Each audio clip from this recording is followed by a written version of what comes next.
to Sugar-Coated. I'm your host, Adrienne Garland, the CEO and founder of She Leads Media. For far too long, women have been conditioned to sugarcoat their words, their actions, and the way they show up in the world, and to conform to certain cultural norms and ideals. This is inherently designed to keep those who are outside of the norm from gaining power, prestige, wealth, and influence, preventing more women from being recognized and respected as the powerful leaders that we truly are. Join me each week as we dive into raw conversations with remarkable, uncompromising, and inspirational women that will encourage you to strip away your sugarcoating and move boldly in the direction of your magnificent dreams.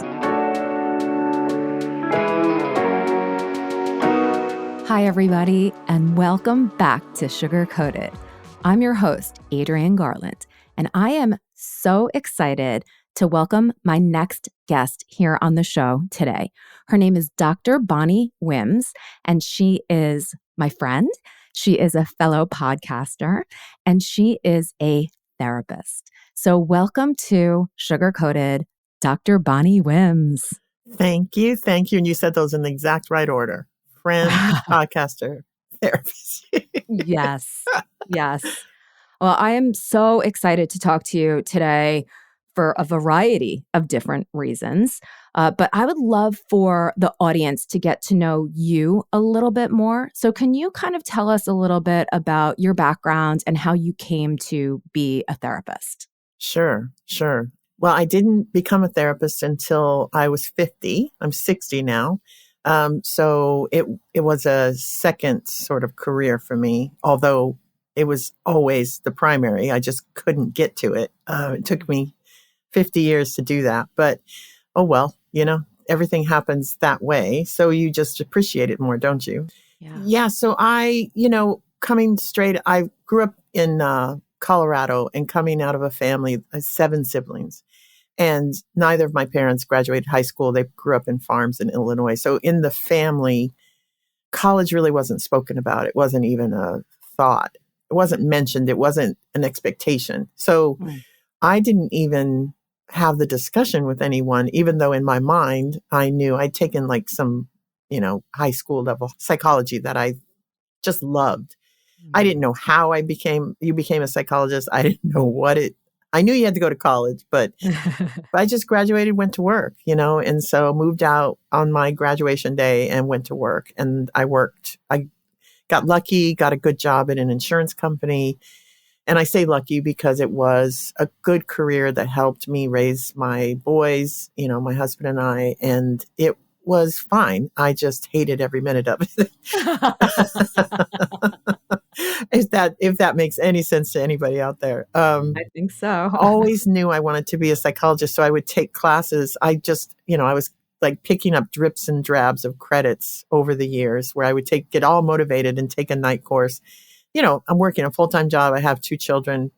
People know the drill. Like there's time for me was always the last thing in the day. And so I could never sustain it. I could never keep going to school until we moved to Boston and my husband got a job that was much more in sales. So we could kind of breathe a little bit easier and relax.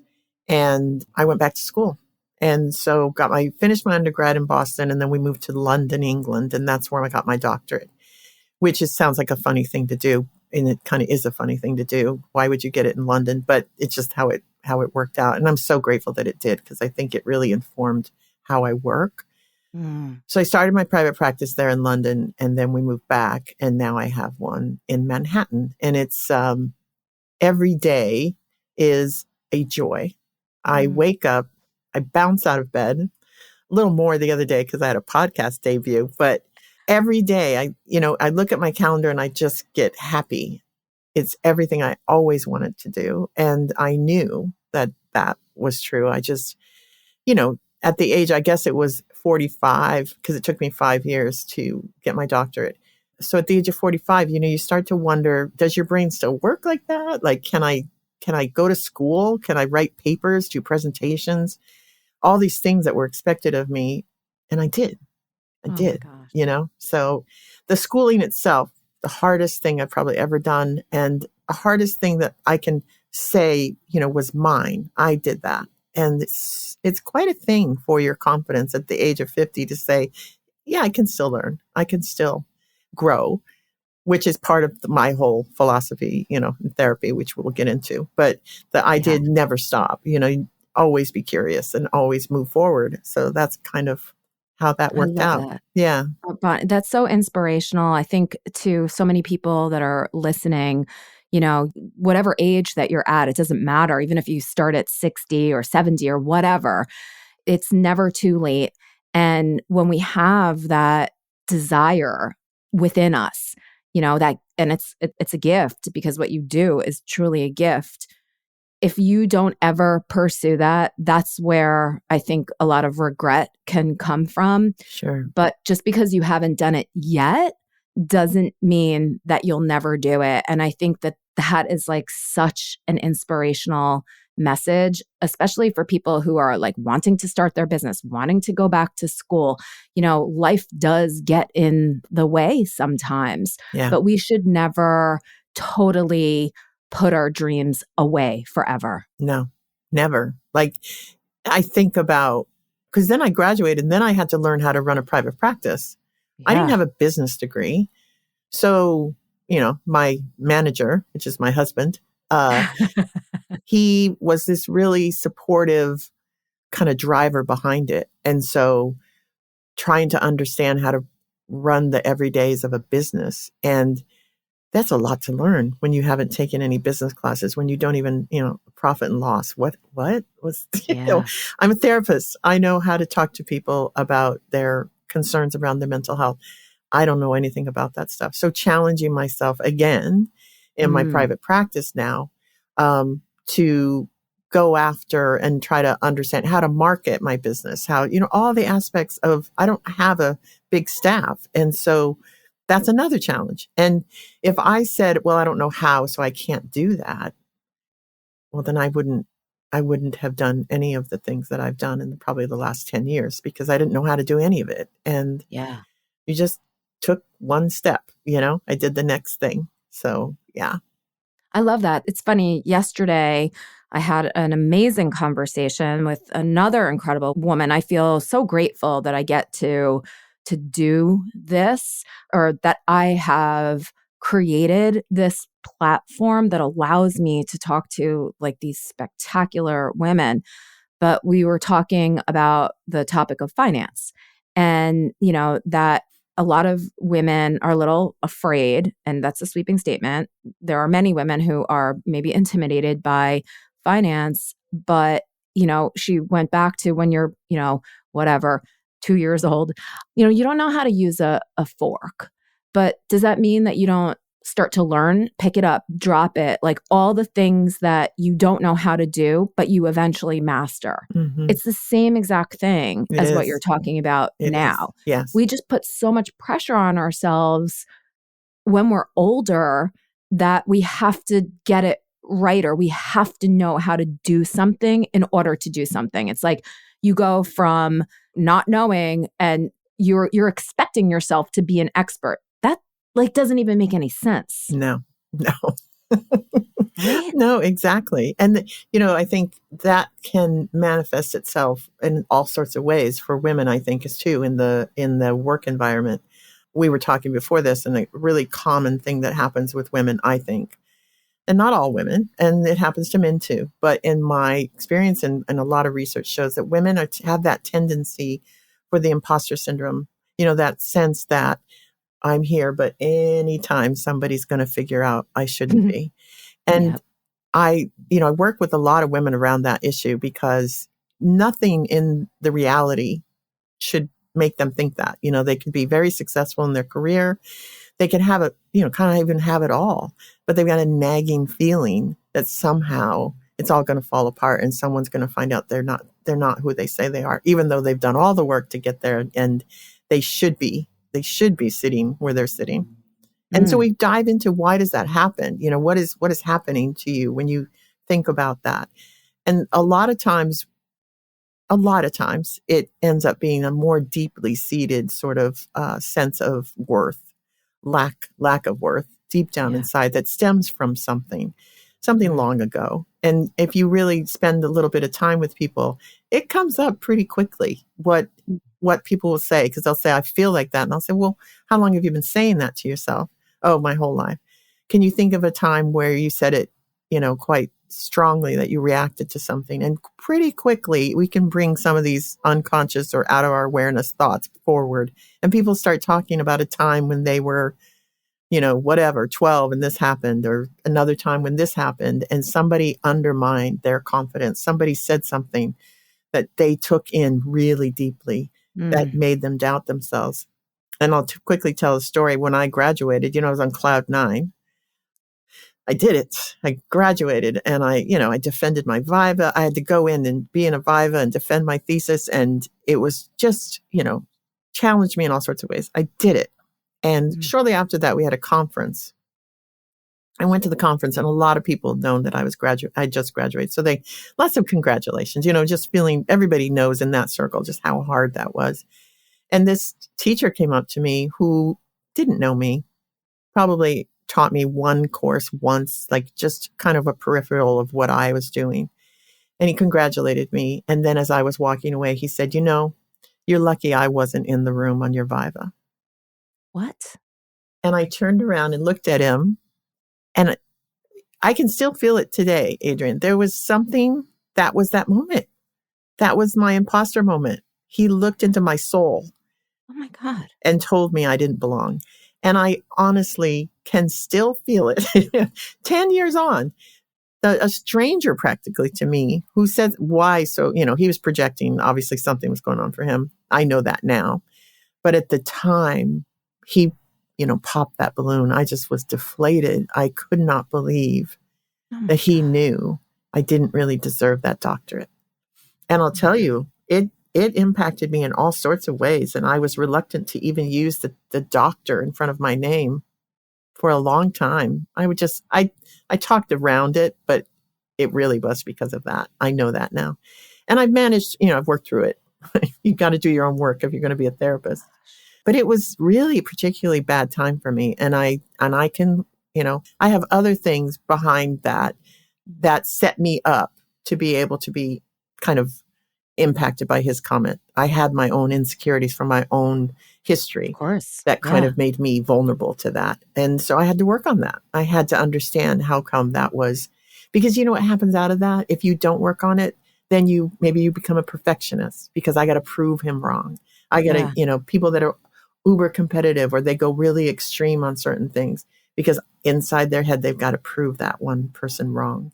You'll find that a lot when you start digging into it. So imposter syndrome, perfectionism, a lot of times those go hand in hand.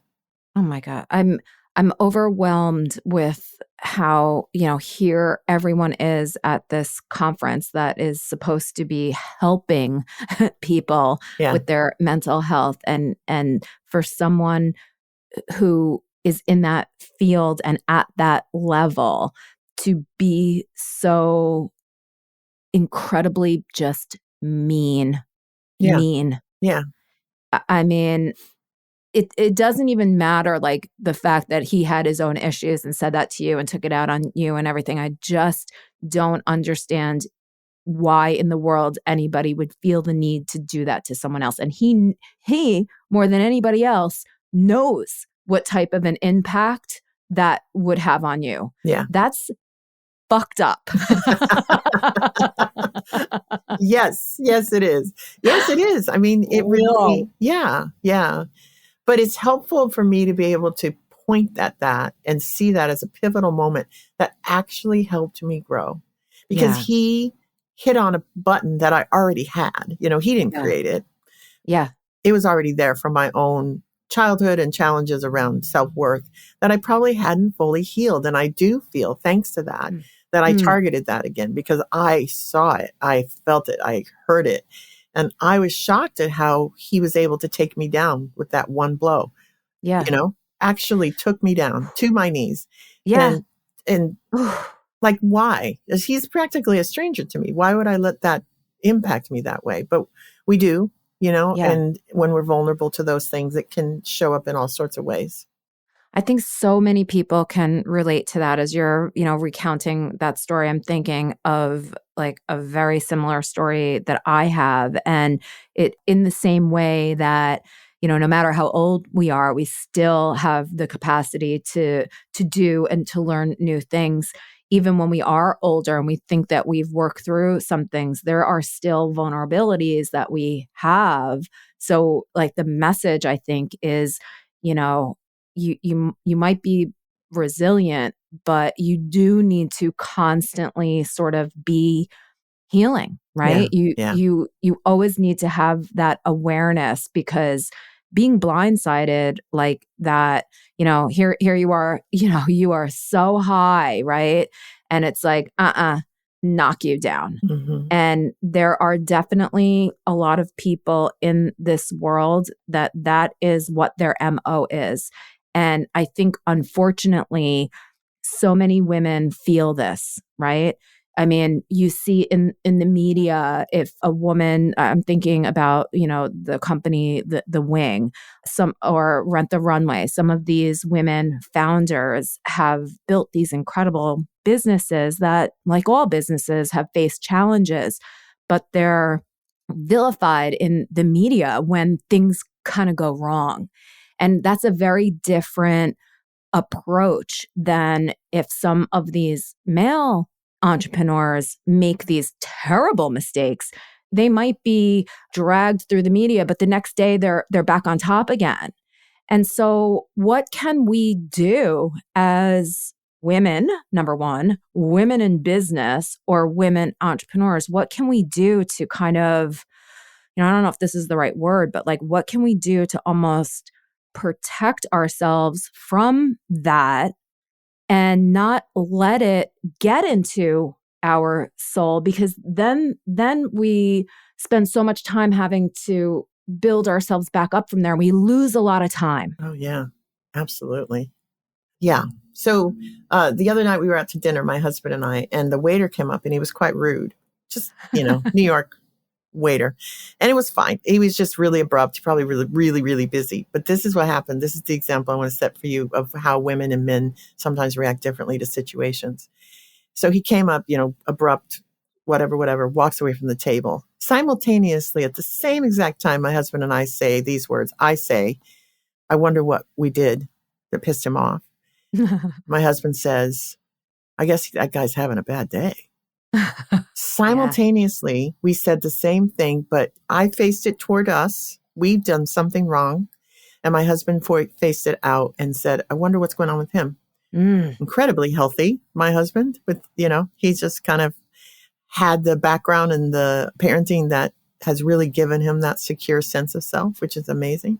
But those of us that didn't get that gift, you have to build it for yourself and you have to notice repeatedly. This is the maintenance work that shows up ever so often. It just comes out of your toes and you think, oh, wow, I noticed that. And I thought, Bonnie, I heard it. And so that's what I think women tend to. I present to some women's groups around some of these issues. And we were talking about self-sabotage. We're talking about how we can be our own worst enemies. And a woman gave an example in a boardroom where she felt, she's the only woman, and she just repeatedly felt interrupted and she felt invalidated and she eventually just stayed quiet. Ugh. And we started talking about it. And I said, I have my husband and two boys. I joked when they were younger, we even had a male dog. I'm like, can we get any female energy in here with me? I raised two wonderfully sensitive feminist men who are kind and caring. But when those three men in my life get together, I cannot get a word in edgewise. They are talking about this, talking about that, talking over each other, laughing, having this. And I keep trying to interject and it's, eventually, but I'm much better when I have them. I get them one-on-one and we can have a real chat. They're not trying to hurt each other.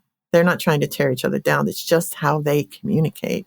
They get excited. They get loud. They talk on top of each other.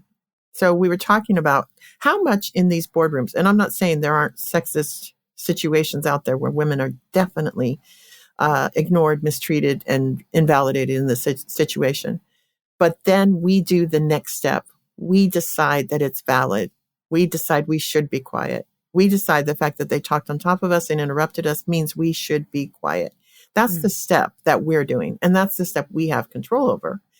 So we were talking about this woman who felt invalidated in the boardroom. And she said, yeah, eventually I just get quiet. And I said, what if you didn't get quiet? She said, oh, it's just such hard work. I said, absolutely, it's hard work. My throat hurts sometimes when my boys are all around because we're all shouting. It's just in happiness. We're just shouting. You have to put yourself into position of saying, I have decided their behavior validates something unworthy in me. So I have nothing to offer here, which is the opposite of what's true and the opposite of what you should be doing. So it requires us to watch our self-talk, because what we do then is we take ourselves down the next step and the next step, like you said, and we waste so much time because now we've decided maybe they're right. Maybe I shouldn't be here.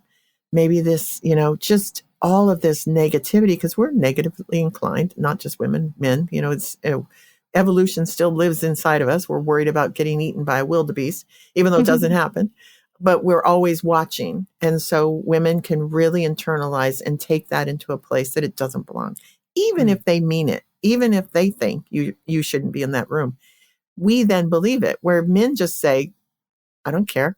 I don't care what you think. I still have something valid. Yeah. I have something valid to say, and I don't care. I'll talk on top of you. I'll interrupt you. I will stay in this room until you hear what I have to say, versus the quietness, the retreat, or the just internal voice that says, you don't belong here. We do it to ourselves. We can't control some of the things, but we certainly can control our self-talk and the way in which we internalize the messages. Yeah. It's so interesting. I'm as you're talking, I'm visualizing this scenario, playing out. And I do think there's also, and maybe I'm projecting, but sometimes when a situation like that comes up and we start to go quiet, we almost say to ourselves, or at least maybe I do, like, okay, boys, like blah, blah, talk. I'm going to be quiet because I'm like, you're not worth my time. It's almost like a defense mechanism. Like, okay, you're not going to listen to me. I'm going to shut up, and you're not going to get my wisdom. Right. So, but that's also not good. That's a nice self-sabotaging behavior. Yeah. Right. Because the outward projection of it is she's quiet and doesn't have anything to add. But then I think there's also this socialization layer, which what you said, like, okay, maybe we're being talked over. Maybe we decide like, okay, I shouldn't speak at this point. But for us to then either decide to like get in the mix and start raising our voices and talking over other people, or waiting till there's a pause and then jumping in and saying, before we move on, I have something that I need to add. That type of behavior is not, like, by society's standards, it's not a feminine characteristic. Right. So that's, I think, why women don't necessarily take that next step, because they almost don't know what to do because they've never seen someone do it. Right. So like, what are some of the things in that exact situation? Because I think that's such a perfect situation that so many people have been in, whether it's a boardroom or a sales meeting or a roundtable discussion. Like, from a practical point of view, what can women say, do, use their body language to indicate? How can we step up to the table and at least get our time at the table? Well, I'll tell you, I think we've all experienced female bosses, I have certainly, who sort of morphed into the guy. Like, they're loud, they're brash, they interrupt, it's like they've said, okay, I can't beat him, join him. And I'm not saying that, like, if that's how it works for you, fine, I wouldn't criticize that. But have you ever been in a crowded, you've run conferences. If you start to talk, but you don't raise your voice, but you just consistently start talking in a measured voice, and people see that, eventually they quiet down because you don't stop talking. You keep talking and the room gets quieter. All of a sudden, I've seen it happen a million times. Somebody very calmly starts to talk. So if that's yours, that would be my way. Absolutely. I wouldn't shout. I wouldn't interrupt. But I would when I got the chance, and then I wouldn't stop. Even if they start talking again, I wouldn't stop talking. I'd make sure that I continue my thought. Then they look rude for, shouting over you if you're still measuredly talking. There's all kinds of strategies of how it can work for people. But I'm saying you don't necessarily turn into what you're competing against, but maybe be able to own that woman in the group when we were talking. I said, what is it that you wanted to say? And we gave her the space to say it. And, I'm not in her industry. She could have been talking gibberish for all I know. It sounded really good. And so we were all like, that's brilliant. And the way you just said it was brilliant. So it might not be that place. She may need to go. She may need to find a different place if they're not going to tolerate her and give her that opportunity. Because once again, we find ourselves alone. We're the only woman in the room, aren't we? A lot of times. So we don't feel like we have an ally. We don't feel like we can sort of lean on someone or get the support. Ever so often, there are guys out there that would definitely be allies, but mob mentality, you get a bunch of men in a room, we're talking about sports and we're talking about it really loud. And so it's this, that's projecting my own experience. Mine too. I'm talking about owning your truth, right? Owning who you are and then actively finding a place that deserves that talent, right? They deserve you. It's, women don't always know their worth. They don't own their worth, and they certainly don't look at the situation and say, the situation is wrong and I need to find a place where I fit better. We look at the situation and say, ooh, what did I do wrong in that situation? It's a very different way to look at it. And I'm not saying at times it isn't good to self-reflect on what was my role in this. Absolutely. But that target into our self-worth, that's what we have to watch for when we actually leave feeling as if we have no value or our value is not enough for the room, because that's not true. That's not true. Obviously, we know that's not true.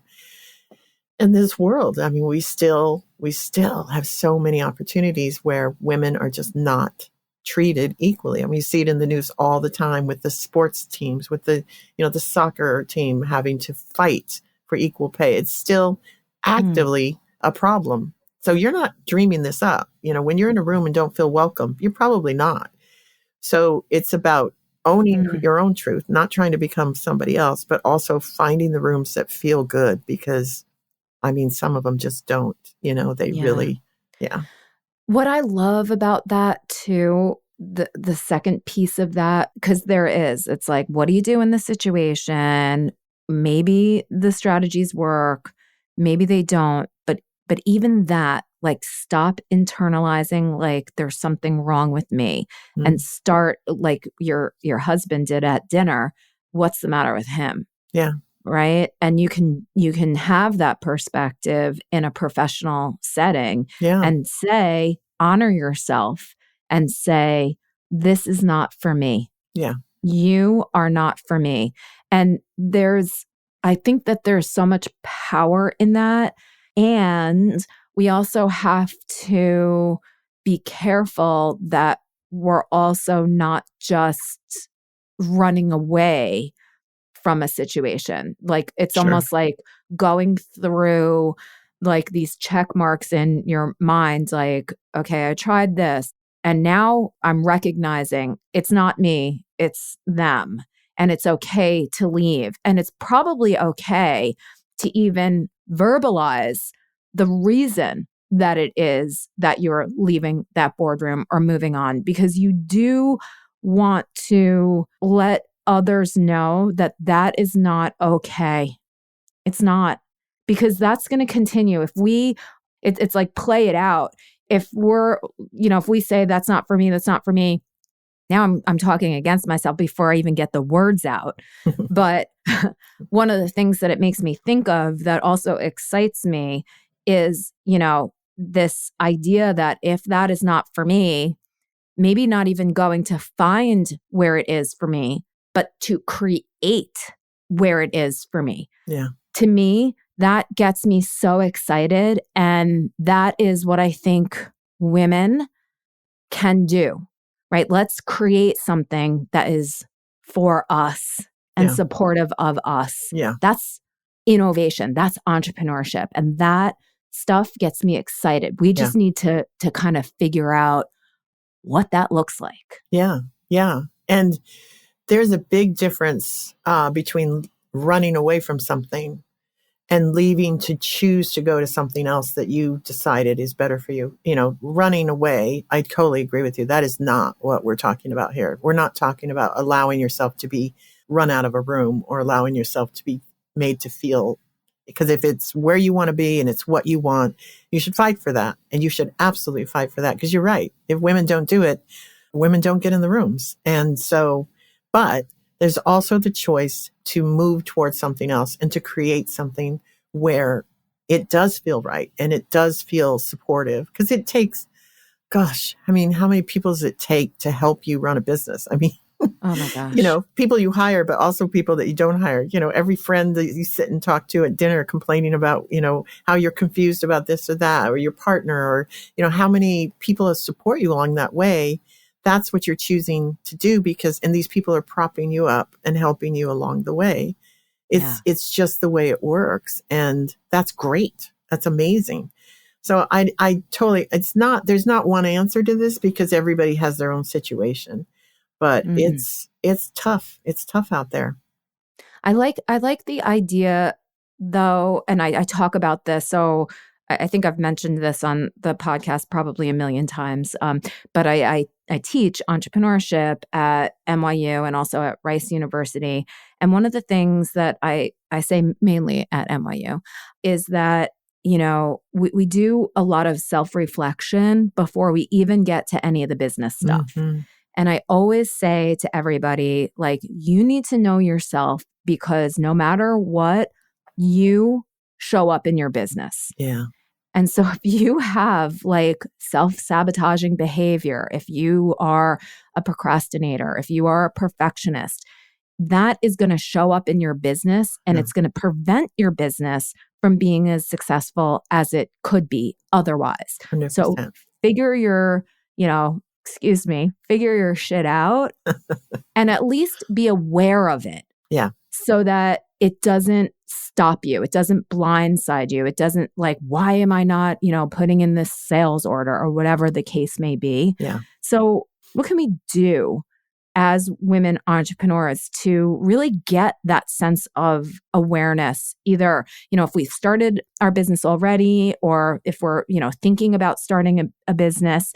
And then something we also talked about to just kind of weave into this is there is a lot of anxiety around starting a business, growing a business, getting new clients. How can we realize who we are and what some of our patterns of behavior are, and almost see maybe the good side of some of these quote unquote unhelpful characteristics? Good question. That's amazing. I'm like, wow, we should put that somewhere. You made me think about when I was training to be a counseling psychologist in London. Part of the reason I was drawn to counseling psychology is because I had to be in therapy the entire time I was training. That was a requirement.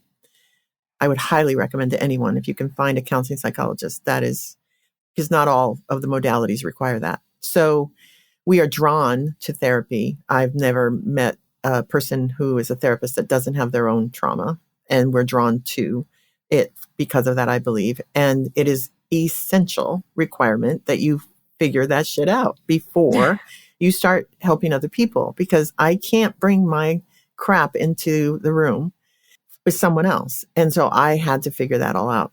So 3 years of therapy, fantastic. Lots of tissue boxes. It was all good.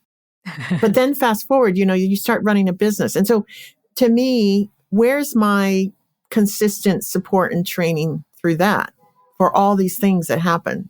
The procrastination, the perfectionism, the self-sabotage, the lack of boundaries. That's a big one. Yep. Where's the support and, kind of aid as we walk through that? And I think I was just talking to somebody before this, a woman that I met that runs her own yoga studio. And she was talking about, you can't do yoga like consistently and then stop, say, I'm done now, I'm all good. and expect the benefits to continue. You never stop doing yoga. Mm. Same as Pilates or any exercise. I have a Peloton. You get off your Peloton for 2 weeks, you get back on. It's like you don't, but it feels like you're starting over. These are things that always require maintenance. We don't expect to stay fit. You don't expect your teeth to stay in your mouth if you don't clean them. So we don't use these tools for our mental health, and we don't use support and tools to help us through this process. So you start to feel anxious about things. I mean, gosh, is that like so common for a business owner? We're anxious about everything. I just did a workshop on using anxiety as a roadmap. And I absolutely am not talking about debilitating panic attacks where there's a difference between that. But I'm talking about that kind of garden variety anxiety. It keeps you up at night. You're thinking about things, you're worried. What if instead of thinking that, I can't feel anxious anymore, and doing something like drinking or, whatever, some obsessive behavior that doesn't necessarily do anything but mask it. What if we looked at that anxiety and said, I'm really anxious about this presentation. What am I anxious about? Well, I'm anxious that the topic is something I'm not familiar with. What can I do about that then? Do some research, make myself more familiar. I'm worried about my presentation skills. I realize I say too much. Maybe get a coach, maybe practice, maybe join Toastmasters, do something. So breaking it down and say, what is this anxiety about? What is it telling me? And using it, actually to move you forward. Noticing that your perfectionism comes from a place where you really, really feel like you have to please everyone. Well, where does that come from? Well, back when start understanding yourself. Because once you start understanding yourself, you can't understand yourself, Right. That starts to pop in everywhere. And you think, look there, I did it again. And it's always about positive reinforcement. Notice that you did it. What can you do differently? And try it the next time. I always tell people, this is just a daily kind of practice for me. I am never going to be cooked. I don't feel like I'm ever done with this stuff. It's just about maintenance, trying to keep yourself mentally healthy and noticing when things go a little bit off kilter. Maybe there's a good book you like to read. Maybe there's a good friend. Maybe there is, some exercise or something that really helps you. And then sometimes maybe you need a therapist to kind of help highlight these things. So actually, I think this is probably such a great place to start wrapping up. And I unexpectedly feel incredibly calm right now, which is, there were a lot of realizations that I have had over the course of this conversation that hit me in a way that I didn't expect. So thank you for doing something that you probably didn't even realize that you were doing. But this idea, and it's simple, but I don't know why I haven't kind of put this together for myself, like this idea of maintenance. I have the word written down, circled, and starred. And I love how you said, I'm never going to be cooked, right? Like you're always baking. And I go to yoga and I am all in with the philosophy of it's a practice, right? It's different every single time. You never get it right.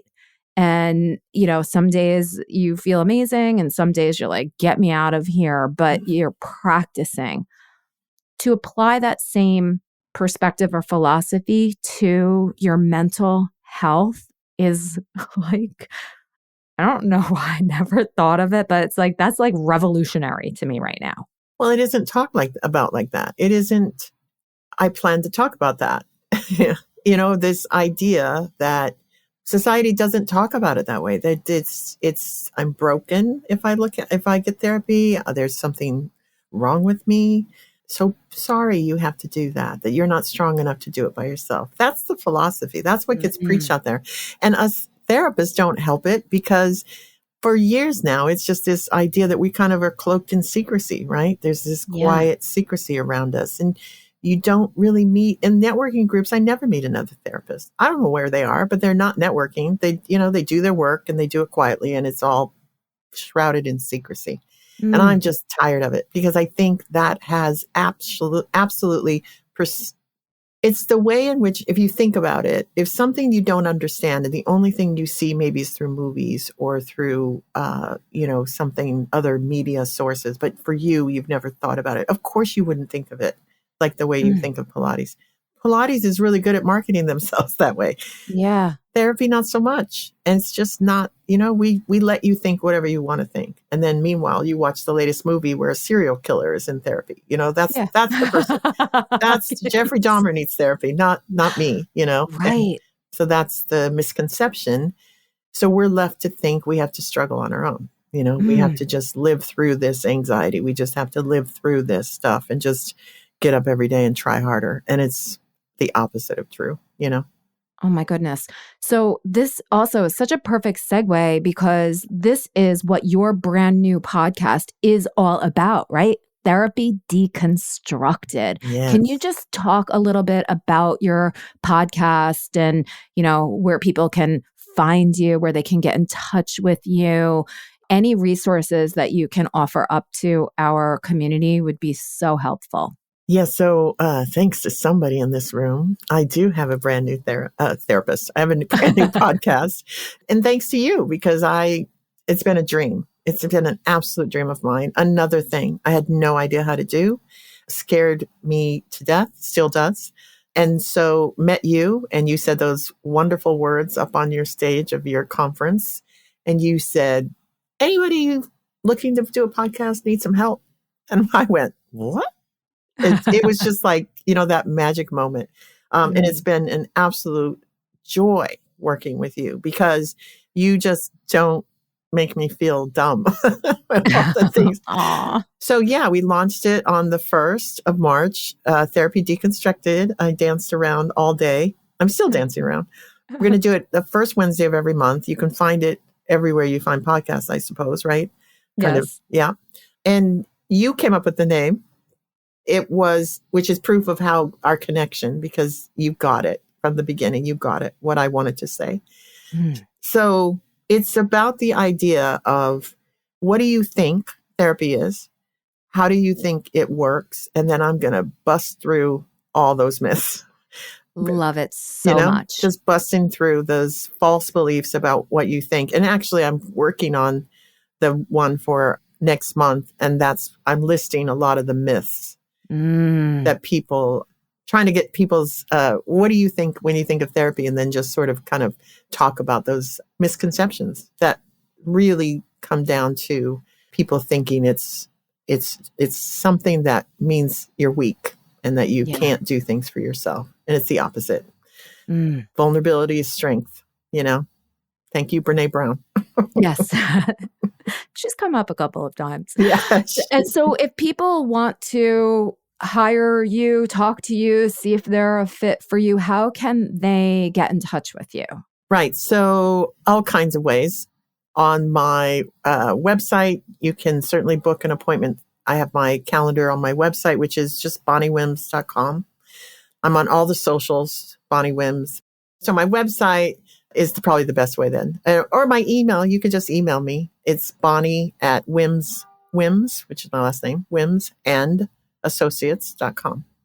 I love it. Well, Dr. Bonnie Wims, I am so grateful to you for spending this time with me and the sugar-coated audience. Like I said before, I took away so much from this conversation that was unexpected. So thank you so much for just kind of sharing your wisdom with me and with everybody.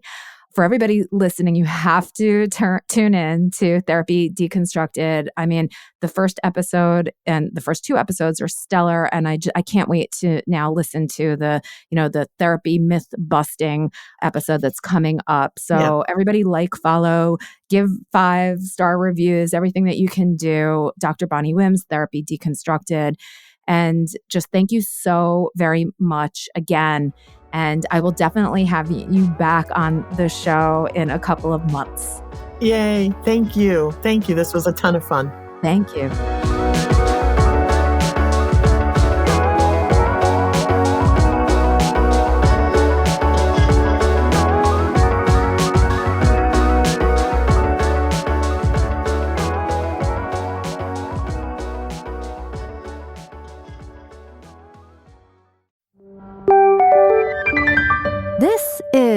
the She Leads Podcast Network.